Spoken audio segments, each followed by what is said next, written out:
Good morning from the Money Show in Orlando. I'm Amelia Bordeaux. I'm the owner and founder of Market Compass, and I'm excited to speak with this morning Howard Tullman. And Howard Tullman is the former CEO of 1871 in Chicago, and he is also the executive director of the Kaplan Institute. Howard, welcome this morning. Glad to be here.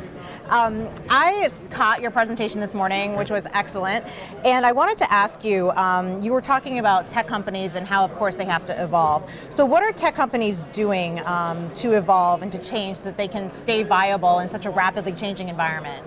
You know, the world is divided into two sets of tech companies. There are the big 5 or 6, and they're doing whatever they want to do. Yeah. And the rest of the companies are trying to half stay out of their way and half figure out how to work with them, because honestly, the big guys, whether it's Facebook or whether it's Google or any of these companies, they've become a platform, and it's so important to use them because it's the only way that smaller companies are going to reach the audiences these days that they need to do. So that's really interesting. And you spoke a little bit about the on-demand industry and how important that is. Who are the leaders right now in the on-demand industry? You know, it depends on by industry. So for sure in transportation, you would say Uber and Lyft. You know, there might be some local competitors, but look, everything is becoming on demand. Every kind of service, every kind of delivery. Grubhub is on demand in terms of restaurant delivery. You know, you would say really that Amazon has even jumped over on demand to replenishment and fulfillment, where they're anticipating, you know, what we are going to be buying.